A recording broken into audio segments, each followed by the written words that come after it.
మేము మస్తు సార్లు చెప్పినాం వాళ్ళ సెల్ ఫోన్ టవర్లు హై టెన్షన్ కరెంటు టవర్లు అన్నీ కూడా డిమాండ్ల సాధన కేంద్రాలుగా మారిపోయినాయి.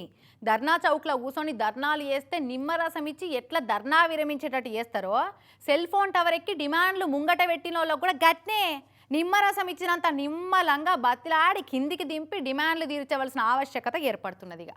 సమస్యలు ఉన్న వాళ్ళంతా టవర్లు ఎక్కితే సెల్ ఫోన్ కంపెనీ వాళ్ళు ఎన్ని టవర్లను ఏర్పాటు చేస్తారు ఏం కథ?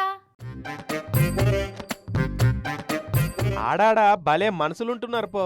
పెన్లం అలిగెళ్ళిపోయిందని టవర్ ఎక్కుడే, పెన్లం దంతున్నదని టవర్ ఎక్కుడే, అత్తగారింటి వాళ్ళు అలకదక్కువ చూస్తున్నారని టవర్ ఎక్కుడే, అప్పు తీసుకున్నోడు ఎగ్గొట్టిండని టవర్ ఎక్కుడే, లవ్వాడినోడు పెళ్ళి అన్నాక గిల్లవుతున్నాడని టవర్ ఎక్కుడే. ఇట్లా సమస్య ఏదైనా టవర్ ఎక్కుడు మాత్రం కామన్ అయిపోయింది. అప్పటికప్పుడు సెల్ ఫోన్ టవర్ల మీదకి ఎక్కి దుంకి సస్తాని బెదిరిస్తే అందరూ వచ్చి బతిలాడతారు, నా డిమాండ్ తీరుస్తారని లాగం నేర్చి చాలా మంది అదే పని చేస్తున్నట్టున్నారు.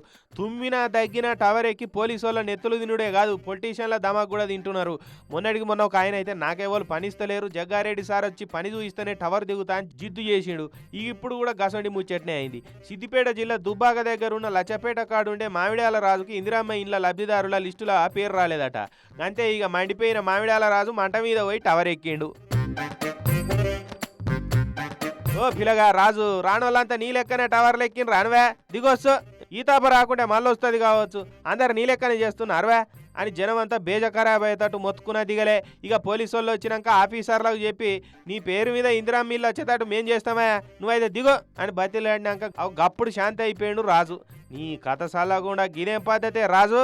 సెల్ టవర్ ఎక్కడానికి కారణం ఏంటంటే నేను అర్హుని కాబట్టి దీన్ని అందరూ వెరిఫికేషన్ చేసిన తర్వాతనే, చెక్ చేసిన తర్వాతే నేను ఎలిజిబుల్ క్యాండిడేట్ కాబట్టి నాకు ఇందిరమ్మ ఇవ్వాలని గవర్నమెంట్ అప్పీల్ చేస్తున్నా, నాకు న్యాయం చేయగలరని కోరుతున్నా. మరి గిట్లా అడగాలి కానీ టవర్ ఎక్కి దుంకుతా అంటే ఎవరికి నష్టం? నీకేమన్నా అయితే ఇంటి వాళ్ళ గురించి ఏమైనా ఆలోచన చేసినావా?